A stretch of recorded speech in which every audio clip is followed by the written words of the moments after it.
Hello everyone.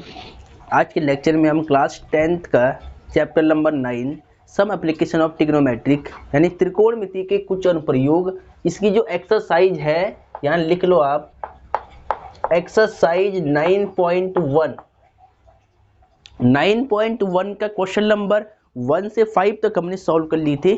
आज हमें question number 6 से स्टार्ट करना है। क्वेश्चन नंबर 6 से जितने भी क्वेश्चन है, क्वेश्चन नंबर 6 से लेकर क्वेश्चन नंबर 10 तक जितने भी क्वेश्चन है ये वेरी इंपॉर्टेंट है। आज का ये लेक्चर हिंदी माध्यम का रहेगा, तो हिंदी माध्यम वाले सभी बच्चे इस लेक्चर को ध्यान से देख ले। क्वेश्चन नंबर 6 को ध्यान से देखिए स्क्रीन पर। 1.5 मीटर लंबा एक लड़का 30 मीटर ऊंचे एक भवन से कुछ दूरी पर खड़ा है। जब वह ऊंचे भवन की ओर जाता है तब उसकी आंख से भवन के शिखर का उन्नयन कोण 30 डिग्री से 60 डिग्री हो जाता है। बताइए कि वह भवन की ओर कितनी दूरी चलकर गया है। ठीक है, तो प्यारे बच्चों, सबसे पहले आपको इस क्वेश्चन को ध्यान से पढ़ना है, स्टेटमेंट को समझना है। अगर स्टेटमेंट आपने समझ लिया तो डायग्राम आपसे बिल्कुल सही बनेगा। अगर डायग्राम सही बन गया तो क्वेश्चन बिल्कुल सही सॉल्व होगा। ठीक है, तो अब देखिए क्वेश्चन को सॉल्व करते हैं। सबसे पहले क्या कहा गया है, 1.5 मीटर लंबा एक लड़का 30 मीटर ऊंचे एक भवन से कुछ दूरी पर खड़ा है। तो देखिए एक भवन है, आपको क्या समझना है, कोई भी चीज कहाँ पर बनती है, हॉरिजॉन्टल लेवल में यानी क्षैतिज स्तर में, यानी भूमि पर बनती है। क्या बनती है, भूमि पर। डायग्राम को समझ लो, क्वेश्चन कुछ नहीं है। ये है हॉरिजॉन्टल लेवल, क्षैतिज स्तर, भूमि, और इस पर एक भवन खड़ा है। इस पर सपोज ये भवन है और इसकी ऊंचाई है 30 मीटर। क्वेश्चन में क्या कहता है, देखिए ध्यान से कि 1.5 मीटर लंबा एक लड़का 30 मीटर ऊंचे एक भवन से कुछ दूरी पर खड़ा है। यानी ये भवन है, देखना ये भूमि है, ये भवन है, और भवन को बोलते हैं बिल्डिंग इंग्लिश में। ठीक है, तो भवन की ऊंचाई कितनी है, 30 मीटर। ठीक है, 30 मीटर ऊंचाई है इस भवन की। अब क्या कहता है कि 1.5 मीटर लंबा एक लड़का एक 30 मीटर ऊंचे भवन से कुछ दूरी पर खड़ा है। तो देखिए ये भवन है, ये भूमि है, इसके सामने जो ये भवन है इसके सामने यहाँ पर एक लड़का खड़ा होगा। एक लड़का है जिसकी हाइट कितनी है, इसकी हाइट है 1.5 मीटर लंबा एक लड़का एक 30 मीटर ऊंचे भवन से कुछ दूरी पर खड़ा है। ठीक है, अब देखिए, अब इस क्वेश्चन को पहले ध्यान से पढ़िए, आपको समझ में आएगी बात। देखिए क्या कहता है,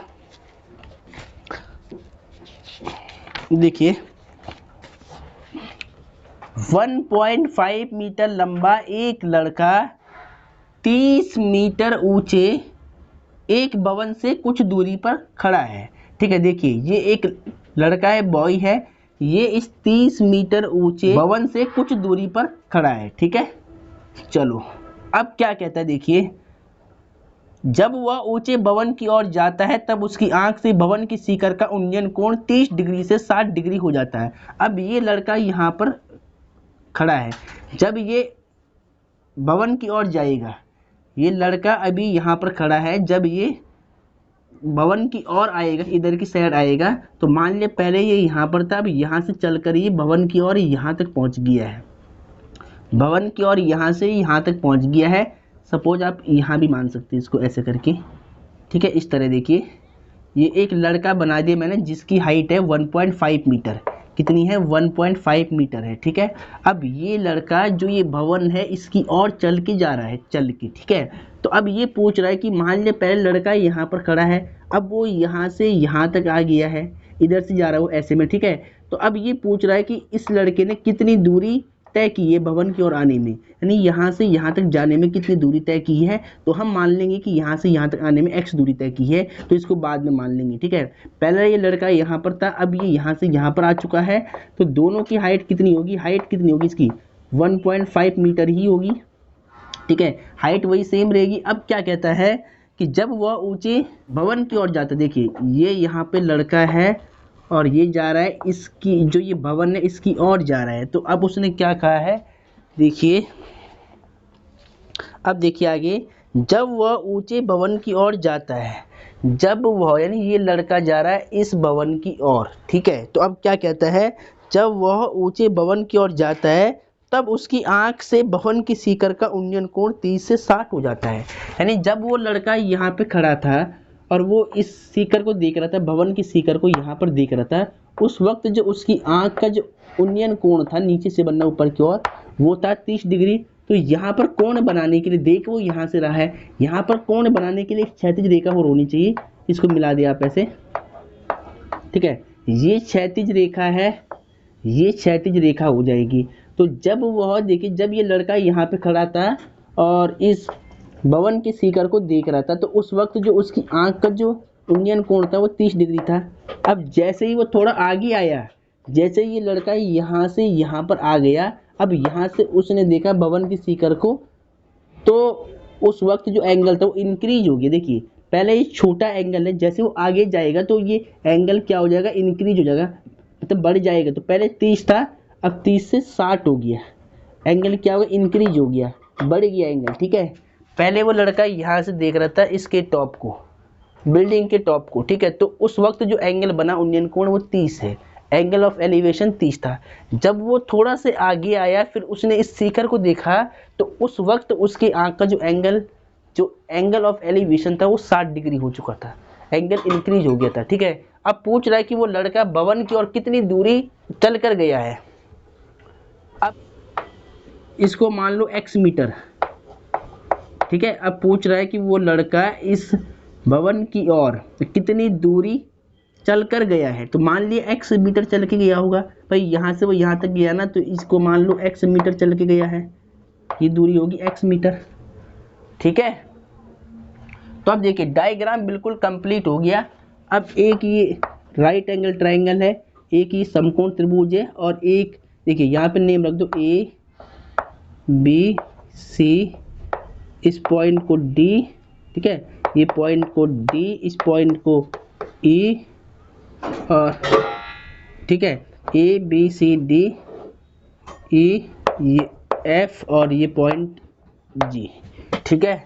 डायग्राम बन गया है। अब इसको सॉल्व करना, देखिए कैसे करेंगे।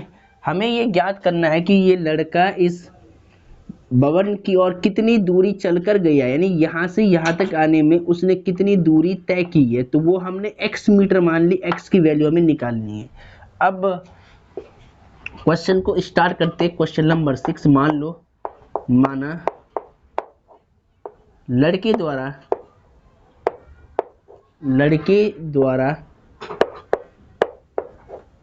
चली गई दूरी, माना लड़के द्वारा चली गई दूरी, माना लड़के द्वारा चली गई दूरी को मान लिया मैंने x मीटर में मान लिया। x की वैल्यू आपको निकालनी है, ठीक है। तो कैसे निकालोगे? सबसे पहला स्टेप आपका क्या होना चाहिए कि राइट एंगल ट्रायंगल को फाइंड करना, समकोण त्रिभुज को ढूंढना। तो देखिए एक समकोण त्रिभुज ABF है और एक ABG है। तो ABF और ABG में जो एंगल दिया हुआ है उसके अकॉर्डिंग आपको यूज करना है tan थीटा। मोस्टली जो क्वेश्चन होते हैं उसमें यूज होता है tan थीटा। तो मैंने कहा था ना वो 3 सूत्र यूज होंगे, साइन कॉस tan, और इनकी वैल्यू भी आपको याद होनी चाहिए त्रिकोणमिति टेबल से, ठीक है। तो अब देखिए, तो मैं क्या लिखूंगा, सबसे पहले समकोण त्रिभुज ABG को लेकर चल रहा हूं मैं, ठीक है। तो लिख लो यहाँ पर त्रिभुज ABG में, त्रिभुज ABG में, ठीक है। देखिए ABG में एंगल कितना है मेरे पास, 60 है, और इसमें लगा रहा है मैं tan थीटा। पहले आपको क्या लगाना है, tan थीटा। तो tan थीटा का सूत्र क्या होता है, लंब बटे आधार। फॉर्मूले आपको याद होने चाहिए, लंब बटे आधार।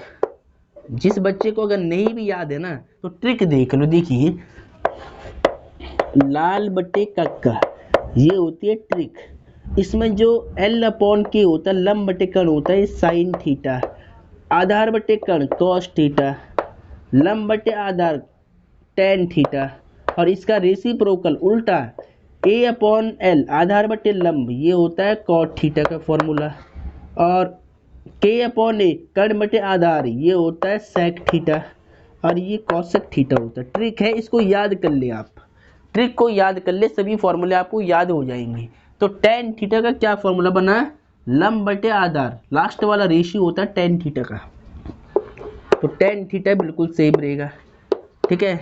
लंब कितना है देखिए, लंब समकोण त्रिभुज ए बी जी को ले रहे, तो ए बी जी में लंब है ए बी, लंब कितना है ए बी, आधार कितना है बेस, आधार है बी जी, तो यहाँ पे लिख लो बी जी।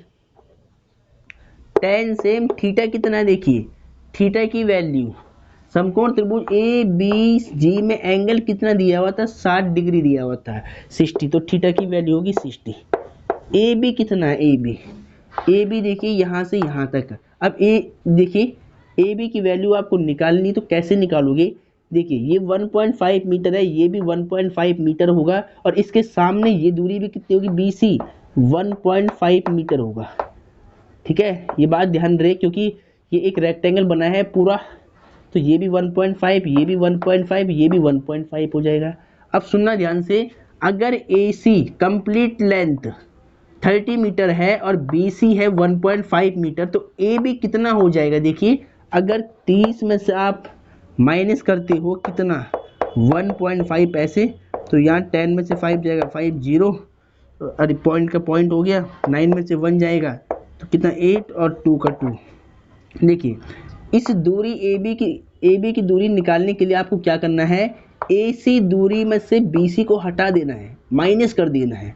जब ए सी में से बी सी माइनस होगा तो आपको क्या मिलेगा, ए बी मिलेगा। अब यानी ए सी आपके पास 30 है, बी सी है 1.5, और 30 में से 1.5 को माइनस करना है, तो ये लेंथ कितनी आएगी, ये लेंथ आएगी आपके पास 28.5। देखिए मैं बोल रहा हूँ, आप लिख देना वहाँ पर, आप यहाँ साइड में लिख देना यहाँ से यहाँ तक के लिए कि जो ए बी है ये होगा 28.5 मीटर में। ठीक है, तो ये आपने समझ लिया है। तो ए बी का मान कितना है, ए बी का मान हो गया 28.5, हिंदी वालों के लिए 28.5। ठीक है, और बी जी कितना, देखिए बी जी ये दूरी आपको नहीं पता है तो बी जी को आप पहले सेम लिख ले ऐसे। ठीक है, tan 60 की वैल्यू कितनी होती है √3 और 28.5। ठीक है, और इक्वल टू अपॉन में क्या है बी जी, क्रॉस मल्टीप्लाई कर ले तो यहाँ पर क्या होगा √3 बी जी और इक्वल टू 28.5। यहाँ से बी जी की वैल्यू निकाल ले तो बी जी कितना होगा 28.5 अपॉन में √3। ठीक है, ये मान लो समीकरण नंबर 1, क्या मान लो, इसको इक्वेशन फर्स्ट मान लो, समीकरण 1 मान लो। ठीक है, चलो यहाँ तक आपने नोट कर लिया होगा। अब जो दूसरा वाला समकोण त्रिभुज है उसमें लगाना है tan थीटा। देखिए दूसरा समकोण त्रिभुज क्या है, ए बी एफ है बड़ी वाला, तो यहाँ लिख लो पुनः, यानी फिर से अगेन पुनः समकोण त्रिभुज ए बी एफ में, इसमें भी लगा लो tan थीटा। क्या लगा रहा हूँ, tan थीटा। फॉर्मूला क्या आता है, लंब बटे आधार। ठीक है, अब देखिए ध्यान से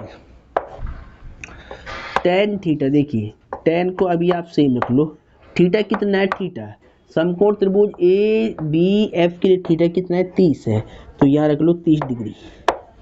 लंब कितना है ए बी एफ के लिए, जो लंब है वो कितना है ए बी, लंब कितना है ए बी। आधार कितना है ए बी एफ, समकोण त्रिभुज के लिए आधार है बी एफ, तो यहाँ रख दो बी एफ। tan 30 की वैल्यू कितनी होती है 1/√3 होती है tan 30 का मान। ए बी कितना, देखिए ए बी अभी आपने निकाला था 28.5। ठीक है, और बी एफ कितना है, देखिए बी एफ, तो बी एफ को कैसे निकालेंगे, जब बी जी में ऐड करेंगे जी एफ तो हमें क्या मिलेगा बी एफ, तो यानी बी एफ को टुकड़ों में क्या लिखेंगे बी जी प्लस में जी एफ, बी जी प्लस में जी एफ ऐसे लिखेंगे। ठीक है, अब देखिए क्रॉस मल्टीप्लाई कर लो पहले इसको, तो बी जी और जी एफ का 1 से होगा, तो B G plus G F equal to, और 28.5 का √3 में करना है, तो 28.5 और रूट में 3 आएगा। ठीक है, अब देखिए ध्यान से बी जी की वैल्यू समीकरण 1 से क्या निकाली है 28.5 अपॉन में √3, तो बी जी का मान रख लो 28.5 यानी 28.5 अपॉन में √3। ठीक है, और जी एफ कितना देखिए GF देखिए ये x था तो ये भी हुआ था x, तो GF कितना है x, तो GF को रख दो x और 28.5 और रूट 3 ये बिल्कुल सेम रहेगा। ठीक है, अब यहाँ से x की वैल्यू आपको निकालनी है।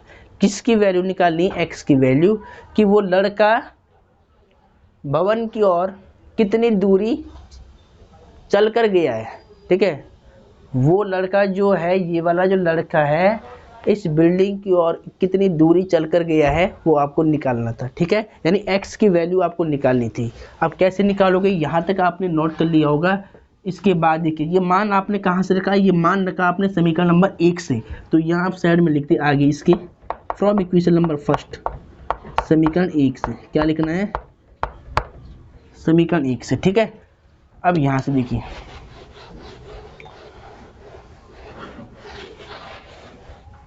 अब इस मान को रख दिया। अब आपको सॉल्व करना है। देखिए x की वैल्यू आपको चाहिए, x को आपको लेफ्ट साइड में रखना है। 28.5 अपॉन में रूट 3, ये वैल्यू राइट साइड में जाएगी तो नेगेटिव हो जाएगी। तो राइट में पहले से क्या चल रहा था? 28.5 रूट में 3 यानी रूट 3, और ये वैल्यू उधर जाएगी तो माइनस बन जाएगी, माइनस 28.5 अपॉन में रूट के अंदर 3। ठीक है, ये हो जाएगा। अब सॉल्व कर लो। देखिए यहाँ पर 1 मान लो, इस संख्या की इंटू इसमें करो, इसका इंटू इधर और इसका इंटू इधर, तो 28.5 तो सेम रहेगा, इंटू में रूट 3 का रूट 3 में होगा तो केवल 3, और 28.5 का 1 में करो तो 28.5 अपॉन में रूट 3 का 1 में करो तो रूट 3 कम root 3, x is equal to. ठीक है, अब 3 का इंटू करो, यहाँ गुणा करो, 3 5 15 का 5, हाथ से लगा 1, 3 8 24, 24 और 1 25 का 5। ठीक है, हाथ से कितनी लगाई? 2, 3 दूनी 6 और 6 2 8। ठीक है, तो ये हो गया तुम्हारा कितना? 85.5 और फिर 28.5 अपॉन में रूट 3। अब देखिए 85.5 में से माइनस करना है आपको 28.5, माइनस कर लो, 5 में से 5 0, और 15 में से 8 जगह 7, और फिर 7 में से 2 जगह 5। तो देखिए यहाँ पर 57.0 आ रहा है, तो पॉइंट के बाद 0 की वैल्यू नहीं होती है, तो खाली क्या लिखेंगे? 57 अपॉन में रूट 3। अब देखिए हर में कभी भी रूट नहीं आता है, अगर रूट आ रहा है तो हम क्या करते हैं? रैशनलाइज करते हैं, परिमेयकरण करते हैं। परिमेयकरण कैसे करते हैं? जो नंबर डिनोमिनेटर में है उसी नंबर से न्यूमरेटर एंड डिनोमिनेटर से इंटू करते हैं, ऐसे। ठीक है, अंश और हर में क्या करते हैं? गुणा करते हैं।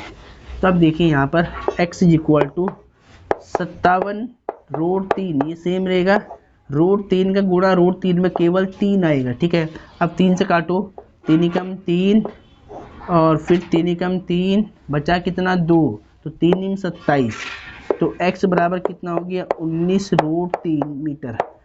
तो अतः अब वो लड़का कितनी दूरी गया है चलकर, x की वैल्यू कितनी निकाली हमने? 19 रूट 3। तो अब हम बोलेंगे अतः जो चली गई दूरी है, चली गई दूरी, कितनी दूरी चलकर गया है वो भवन की ओर?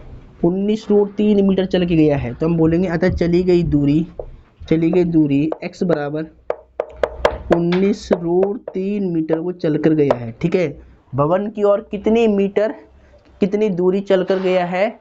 भवन की ओर कितनी दूरी चल कर गया है? 19 रूट 3 मीटर। ठीक है, क्योंकि यहाँ से यहाँ तक चला है वो भवन की ओर, तो यहाँ से यहाँ तक आने में जो उसको दूरी तय करनी पड़ी वो 19 रूट 3 मीटर आ गया। ठीक है, तो ये आपका आंसर आ गया, इसको सही से नोट कर ले पहले। अब डियर स्टूडेंट, क्वेश्चन नंबर 7 को ध्यान से देखिए। Question number 7 is very very and most important. ये क्वेश्चन कई बार रिपीट है। क्वेश्चन नंबर 7 8 9 10 ये क्वेश्चन काफ़ी इंपॉर्टेंट है, एग्जाम में कई बार रिपीट है। तो इस क्वेश्चन को पहले आप ध्यान से समझ ले। क्वेश्चन को ध्यान से देखिए। भूमि के एक बिंदु से एक 20 मीटर ऊंचे भवन की शिखर पर लगी एक संचार मीनार के तल और शिखर के उन्नयन कोण क्रमशः 45 डिग्री और 60 डिग्री है। मीनार की ऊंचाई ज्ञात कीजिए। ठीक है, तो देखिए पहले इसका डायग्राम बनाते हैं। क्या कह रहा है क्वेश्चन? भूमि के एक बिंदु से एक 20 मीटर ऊंचे भवन के शिखर पर लगी एक संचार मीनार। देखिए सबसे पहले डायग्राम बनाना आना चाहिए। देखिए डायग्राम को बड़ा बनाता हूँ ताकि आपको समझ में आई बातें। ठीक है, देखिए ये ज़मीन है, नीचे भूमि है, ये एक लाइन बना दिया आप ऐसे बिल्कुल सीधी, ये भूमि है, ज़मीन है, हॉरिजॉन्टल लेवल है। ठीक है, अब क्या कहता है कि भूमि के एक बिंदु से, इस भूमि पर यहाँ पर एक बिंदु मान लो, कहीं पर मान ले एक बिंदु ये है। अब क्या कहता है, भूमि के एक बिंदु से एक 20 मीटर ऊंचे भवन के शिखर पर लगी एक संचार मीनार। देखिए ये भूमि है, इस पर एक बिंदु मान लेना है। अब इस भूमि पर एक यहाँ पर भवन खड़ा है 20 मीटर ऊंचा, ये भवन है। ये कितना है, इसको थोड़ा छोटा कर दो। देखिए यहाँ से यहाँ तक क्या है, ये भूमि है, ये भूमि है, इस पर एक बिंदु मान लिया आपने यहाँ पर कुछ भी, और भूमि पर यहाँ पर एक ये भवन खड़ा है, बिल्डिंग खड़ी है, ये वाली भवन खड़ा है। अब क्या कहता है कि भूमि के एक बिंदु से एक 20 मीटर ऊंचे भवन के शिखर पर लगी एक संचार मीनार के तल और शिखर के उन्नयन कोण 45 डिग्री और 60 डिग्री है। ठीक है, देखिए ये 20 मीटर ऊंचा भवन है, ये भूमि पर 20 मीटर ऊंचा भवन बना हुआ है। ठीक है, चलो अब भूमि पर एक बिंदु है, अब इस भवन के शिखर पर एक संचार मीनार लगी हुई है। जो ये भवन है ना, इसके शिखर पर एक संचार मीनार ऐसे कुछ बना सकते हैं आप, मतलब जो सिग्नल टावर होते हैं ना ऐसे करके, वो लगा हुआ है। तो मान लिया कि एक संचार मीनार लगी हुई है। तो क्या कहा था, भूमि के एक बिंदु से एक 20 मीटर ऊंचे भवन की शिखर पर लगी एक संचार मीनार के तल और शिखर के उन्नयन कोण क्रमशः 45 डिग्री और 60 डिग्री है। तो जो ये भूमि पर एक बिंदु है, इससे क्या कहा था, तल और शिखर के जो ये संचार मीनार है, ये वाली संचार मीनार है, इसका जो यहाँ पर तल है ये वाला, इस बिंदु से और इस भूमि के बिंदु का जो उन्नयन कोण, एक ये वाला कोण बनेगा, और एक इसके शिखर का, इसी बिंदु से, इसी भूमि वाले बिंदु से इसके शिखर का उन्नयन कोण, इसको मिला दो ऐसे। अब कितने कितने हैं, तल और शिखर के उन्नयन कोण क्रमशः 45 डिग्री और 60 डिग्री है। तल के बारे में पहले इसने बोला है, तो तल मतलब ये वाला संचार मीनार का जो तल है ये, इसका, और जो भूमि पर एक बिंदु है ये वाला, इससे जो एंगल बनना है ये वाला, जो ये वाला एंगल बनना है, ये कितना है, ये है 45 डिग्री, 45 डिग्री है। और जो संचार मीनार की शिखर का, यानी शिखर ये है, इससे, और जो इस भूमि वाला जो बिंदु है, इससे जो एंगल बनना है, ये पूरा बड़ी वाला एंगल यहाँ से यहाँ तक, ये कितना है, ये 60 डिग्री है। कौन सा वाला, बड़ी वाला एंगल, यहाँ से यहाँ तक। यानी अगर मैं नेम रखूँ यहाँ पर ए बी तो होगी संचार मीनार, बी ये सी, ये डी हो गया। तो देखिए जो बी सी डी में जो एंगल है 45 है ये, ठीक है, और जो ए सी डी में एंगल है पूरा ये 60 डिग्री है। संचार मीनार का जो तल था उसका जो एंगल बना है वो है 45 डिग्री, जो शिखर से बना है इस बिंदु डी से वो है 60 डिग्री। ठीक है, अब आपको क्या निकालना है, मीनार की ऊंचाई ज्ञात की। मीनार मतलब संचार मीनार, जो ये संचार मीनार लगा रहे कि इस बिल्डिंग के ऊपर, यहाँ पर इस संचार मीनार की ऊंचाई पूछ रहा है कितनी होनी चाहिए। तो मान लो इस संचार मीनार की ऊंचाई h होनी चाहिए। मान लिया हमने कि संचार मीनार की ऊंचाई क्या होगी, h मीटर होगी। ठीक है, तो अब देखिए सबसे पहले डायग्राम कंप्लीट हो गया है। अब आपको देखना है कि कैसे सॉल्व करें। सबसे पहले समकोण त्रिभुज, राइट एंगल ट्राइंगल को ले लो आप। तो एक समकोण त्रिभुज BCD है और एक ACD है। तो इन दोनों समकोण त्रिभुज में हम क्या लगाएंगे, tan थीटा। ठीक है, तो एक एक करके पहले हमें निकालनी है संचार मीनार की ऊंचाई, वो हमने h मान लिया है। क्वेश्चन नंबर 7 है, तो मान लो कि माना संचार मीनार की ऊंचाई, माना संचार मीनार की ऊंचाई हमें क्या निकालनी है, संचार मीनार की ऊंचाई। तो मान लेते कि माना संचार मीनार की ऊंचाई, तो संचार मीनार की जो ऊंचाई है वो h मीटर मान लिया हमने। क्या मान लिया, h मीटर। अब समकोण त्रिभुज BCD में लगा लो आप tan थीटा पहले। तो त्रिभुज BCD में इसमें लगा लो tan थीटा। tan का सूत्र क्या होता है, लंब बटे आधार। फॉर्मूला लगा लो पहले, लंब बटे आधार। तो tan सेम, थीटा कितना है, थीटा समकोण त्रिभुज BCD के लिए जो थीटा होगा वो होगा 45 डिग्री, छोटे वाला एंगल 45 डिग्री।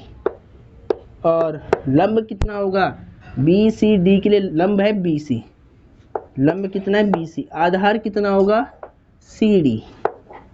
अब सॉल्व कर लो, tan 45 डिग्री की वैल्यू 1 और बी सी कितना है 20 मीटर था ये भवन, तो बी सी कितना है 20 20 सी डी, तो यहाँ से पहले सी डी निकालो क्रॉस मल्टीप्लाई मार के, तो सी डी बन जाए सी डी और 20 कम 20 मीटर, तो यानी ये सी डी कितना आ गया आपके पास, ये सी डी आ गया 20 मीटर।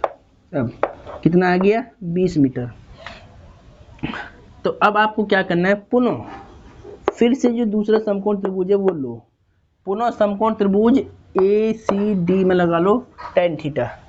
तो समकोण त्रिभुज ए सी डी में, समकोण त्रिभुज ए सी डी में लगा लिया मैंने tan थीटा। tan का सूत्र क्या होता है, लंब बटे आधार, क्या फॉर्मूला होता है, लंब बटे आधार।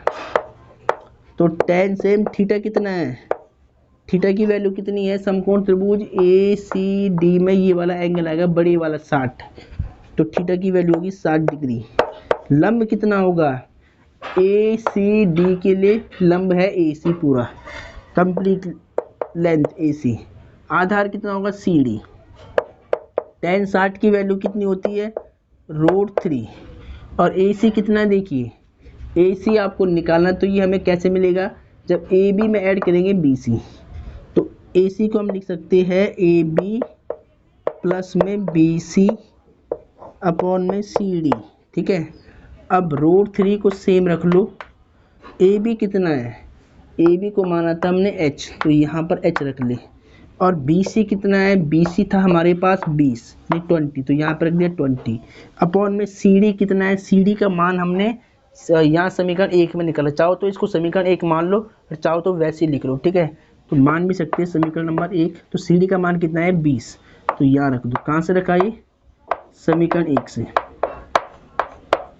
समीकरण 1 से लिखा है, ठीक है। अब देखिए क्रॉस मल्टीप्लाई कर लो यहाँ पर, तो 20 का √3 में, तो 20 √3 और h प्लस 20 का 1 में करो तो h प्लस में 20, ठीक है।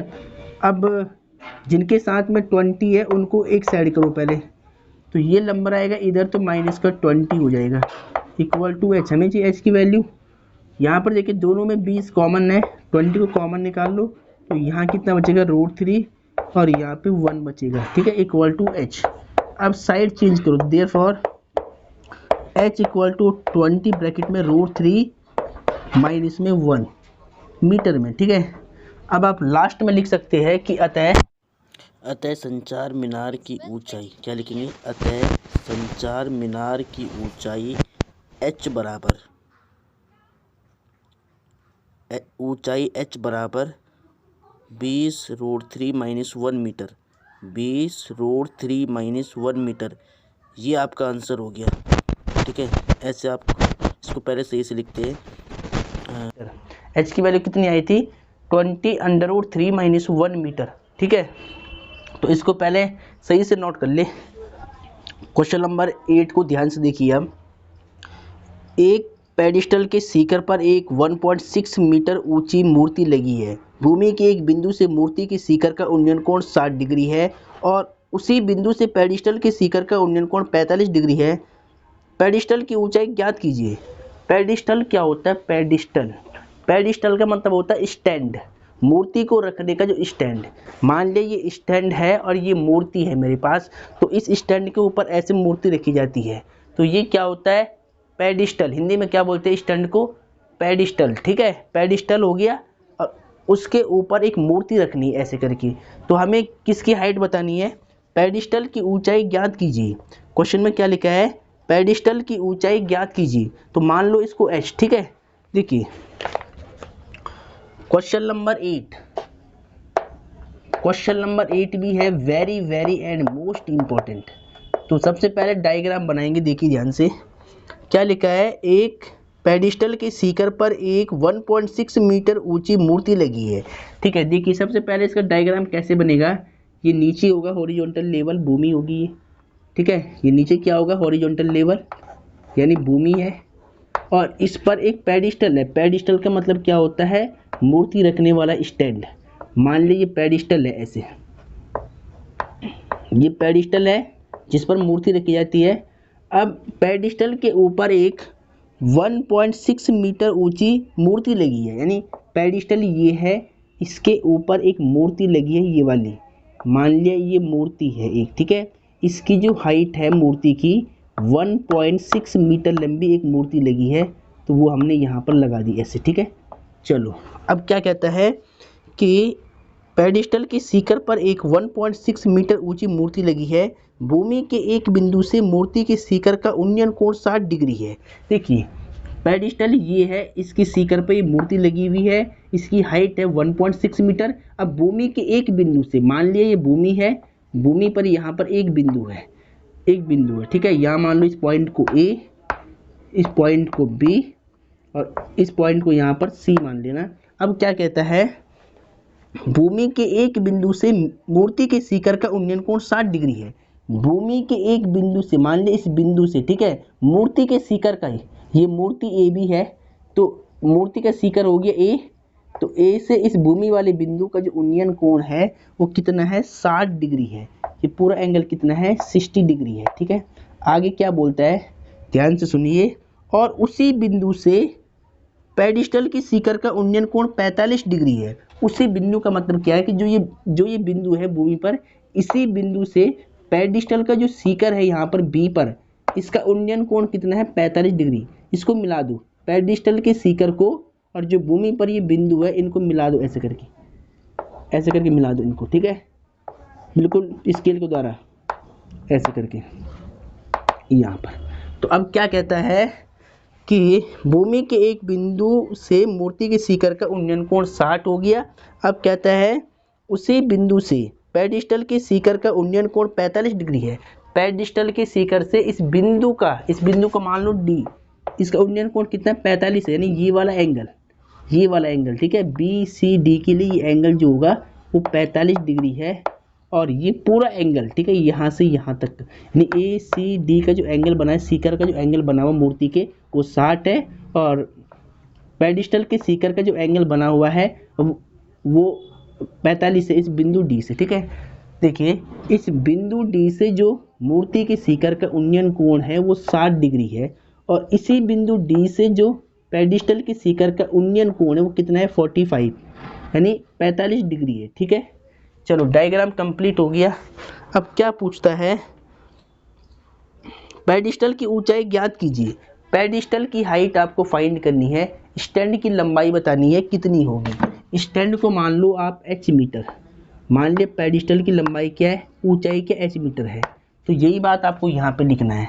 सबसे पहले आपको समकोण त्रिभुज देखना है, ठीक है। एक समकोण त्रिभुज देखिए, ए सी डी बन गया ये वाला, और एक बन गया ए सी डी और बी सी डी बन गया, ठीक है। ये भी क्या है, एक समकोण त्रिभुज है। तो हमें हाइट निकालनी पेडिस्टल की, तो पहले मान लेंगे कि माना पेडिस्टल की ऊंचाई, पेडिस्टल की ऊंचाई को मान लो आप h मीटर, क्या मान लिया मैंने, h मीटर। पेडिस्टल की ऊंचाई मान ली मैंने h मीटर। अब देखिए समकोण त्रिभुज ले लो आप पहले, बी सी डी, तो लिख लो त्रिभुज बी सी डी में, समकोण त्रिभुज बी सी डी में, देखिए समकोण त्रिभुज बी सी डी में एंगल कितना है, 45 पे 45 डिग्री है।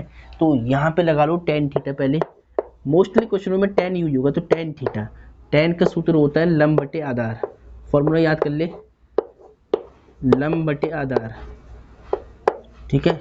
देखिए ध्यान से, टेन सेम थीटा कितना है, समकोण त्रिभुज बी सी डी के लिए थीटा कितना है, 45, 45 है, तो थीटा का मान रख दो 45 डिग्री। लंब कितना होगा, बी सी डी समकोण त्रिभुज के लिए ये लंब है बी सी, तो बी सी। आधार कितना है, सी डी, टेन 45 डिग्री की वैल्यू कितनी होती है, 1। और बी सी कितना है, बी सी को माना था एच, और है नहीं पता है तो उसको सेम लिख लो, आप क्रॉस मल्टीप्लाई कर लो, तो सी डी बन C D equal to H, ठीक है। तो सी डी की वैल्यू कितनी है, एच मीटर में, तो ये मान लो चाहो समीकरण नंबर 1। अब देखिए जो दूसरा वाला समकोण त्रिभुज है वहां पे लगा लो टेन थीटा, तो समकोण त्रिभुज कौन सा? ए सी डी, बड़ी वाला। तो लिखो यहाँ पर पुनः समकोण त्रिभुज ए सी डी में, देखिए ध्यान से, ए सी डी में एंगल कितना है मेरे पास? 60। ए सी डी का जो एंगल है पूरा कितना है? 60 है। तो पहले लगाओ यहाँ पर टेन थीटा, सूत्र लगाओ लंब बटे आधार, लंब बटे आधार टेन से थीटा कितना है? थीटा है 60 पूरा, तो 60 लंब कितना होगा? ए सी डी के लिए लंब है ए सी, आधार कितना हो गया? आधार हो गया सी। टेन 60 की वैल्यू कितनी होती है? √3।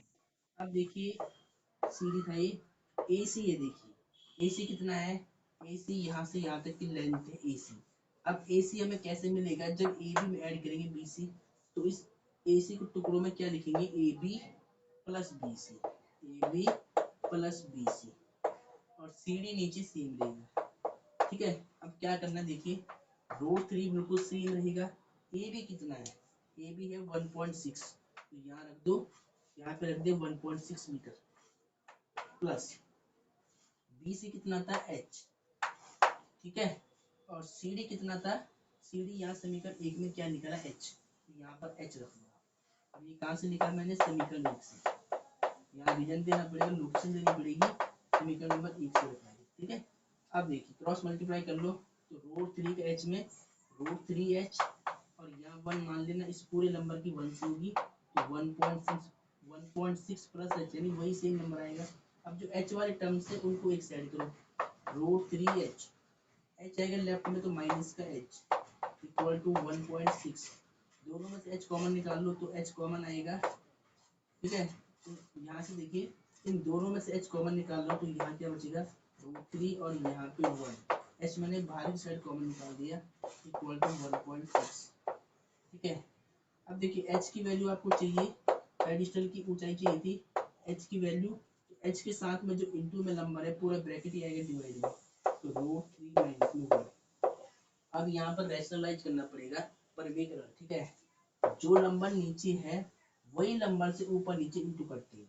अब यहाँ पर सिंबल भी चेंज होता है, अगर दो संख्याएं आती तो उनका सिंबल भी चेंज होता है। देखिए √3 माइनस 1 है, तो हम क्या करेंगे? √3 प्लस 1 लेकर के अपोजिट सिंबल लेकर के ऊपर नीचे गुणा करते हैं, इसको बोलते हैं रैशनलाइज, परिवेकरण। ठीक है, अब देखिए 1.6 का हमें √3 प्लस 1 में इंटू करना है, तो 1.6 ब्रैकेट में √3 प्लस 1 आएगा एक बार। अब यहाँ पर देखिए a plus B, a minus B का फॉर्मूला बनना है। आपको पता है कि a plus B, a minus B का फॉर्मूला क्या होता है? a square minus B square. a की वैल्यू क्या है? √3, तो यानी √3 का स्क्वायर, माइनस b की वैल्यू क्या है? 1, तो 1 का स्क्वायर। ठीक है, तो ये आपने नोट कर लिया होगा। अब मैं यहाँ से करता हूँ, इसको पहले सही से नोट कर ले एक बार। ठीक है, चलो अब यहाँ से देखिए इसको, h इक्वल टू, h के इक्वल क्या चल रहा था? इधर देखिए 1.6 और ब्रैकेट में √3 प्लस में 1। ठीक है, और यहाँ पर देखिए स्क्वायर से रूट हट जाता है, केवल 3 आएगा और 1 का स्क्वायर 1 हो जाएगा, तो h इक्वल टू कितना होगा? 1.6 √3 प्लस में 1, और 3 में से 1 माइनस करो 2, अब 2 से कट करो, 2 1 या 2, पॉइंट 0 को बाहर निकालो, पॉइंट को बाहर कर दो, तो 2 8 से 16, तो आंसर कितना आएगा? h इक्वल टू 0.8, 0.8, और ब्रैकेट में क्या बचेगा? √3 प्लस में 1 मीटर, तो यही हाइट होगी पेडिस्टल की। पेडिस्टल की ऊंचाई कितनी होगी? 0.8 √3 प्लस 1 मीटर। तो अब आप लिख सकते हो लास्ट में कि अतः पेडिस्टल की ऊंचाई, पेडिस्टल की ऊंचाई, यानी पेडिस्टल मतलब स्टैंड, पेडिस्टल की ऊंचाई कितनी होगी? h का मान आपने कितना निकाला? यहाँ पर देखिए 0.8 √3 प्लस में 1 मीटर में है।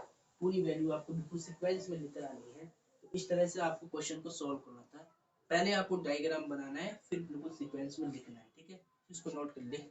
क्वेश्चन नंबर 9 को ध्यान से देखिए, क्वेश्चन नंबर 9 भी वेरी वेरी इंपॉर्टेंट क्वेश्चन है। देखिए एक मीनार के पाद बिंदु से एक भवन के शिखर का उन्नयन कोण 30 डिग्री है, और भवन के पाद बिंदु से मीनार की शिखर का उन्नयन कोण 60 डिग्री है।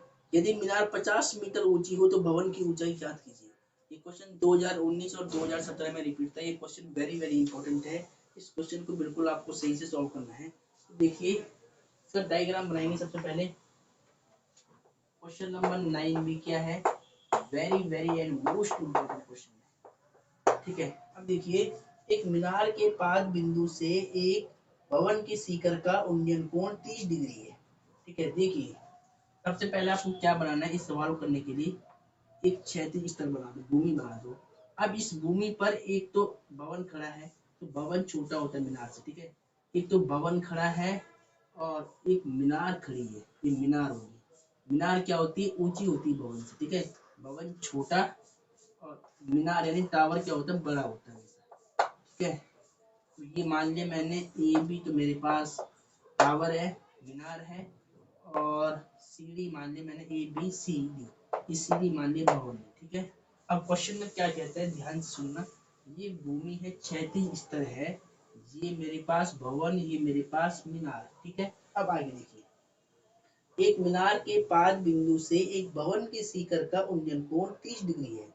मीनार के पाद बिंदु से भवन की शिखर का उन्नयन कोण, देखिए मीनार का जो पाद बिंदु है वो बी है और भवन का शिखर क्या है, डी है। तो मीनार का जो पाद बिंदु बी से जो डी का एंगल बनना है, भवन की शिखर का जो एंगल बनना है वो कितना बनना है, मीनार के पाद बिंदु से भवन की शिखर का उन्नयन कोण, ये वाला एंगल कितना बनना है, ये एंगल बनना है 30 डिग्री है। ठीक है, मीनार के पाद बिंदु से भवन की शिखर का जो उन्नयन कोण है ये वाला, ये 30 है। क्वेश्चन में लिखा है 30 है। ठीक है, आगे देखिए लिखा है और भवन के पाद बिंदु से मीनार की शिखर का उन्नयन कोण 60 डिग्री है। भवन के पाद बिंदु से यानी सी से मीनार की शिखर यानी ए का जो उन्नयन कोण, इसको भी मिला दो ऐसे। भवन के पाद बिंदु से मीनार की शिखर का जो उन्नयन कोण है ये वाला एंगल, ये वाला एंगल कितना है, 60 डिग्री है। ठीक है, कितना एंगल 60 है।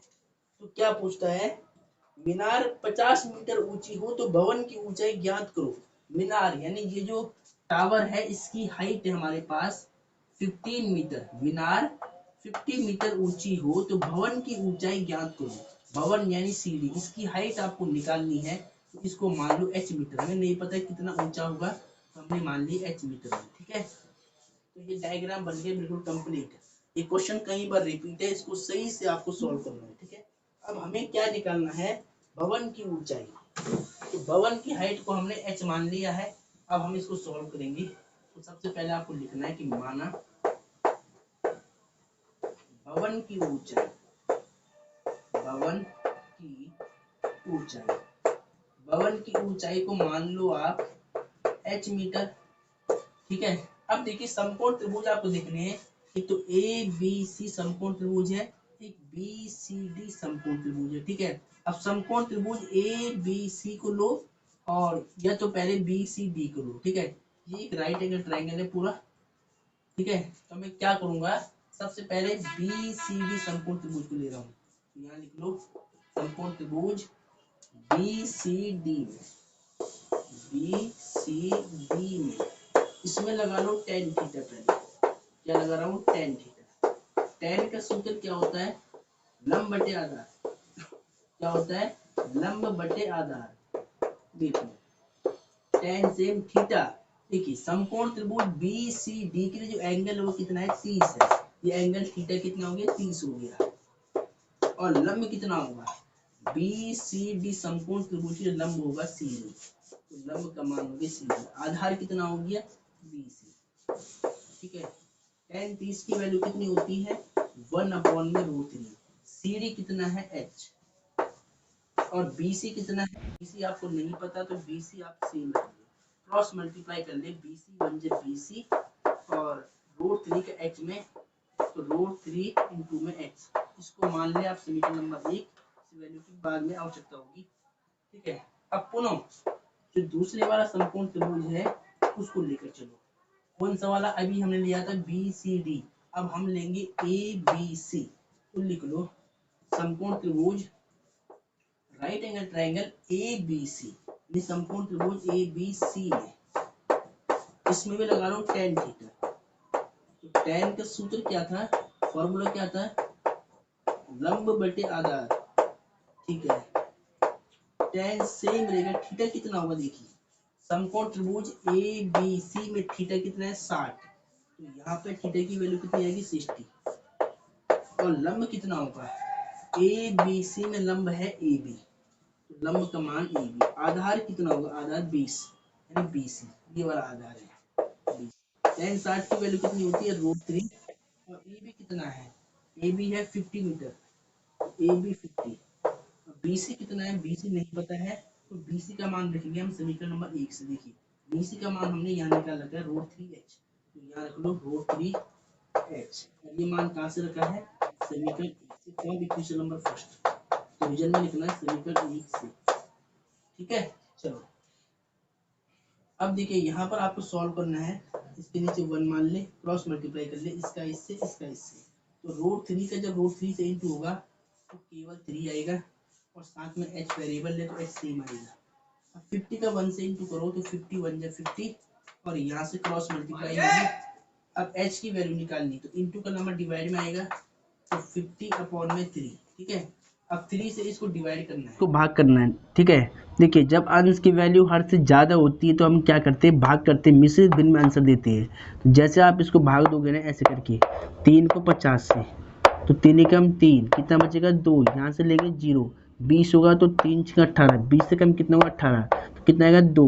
तो जो शेषफल होता है ना, जो भागफल होता है, ठीक है, देखिए जो भागफल होता है उसको सबसे पहले लिखते हैं, जो शेषफल होता है उसको ऊपर, और जो भाजक होता है उसको नीचे मीटर में।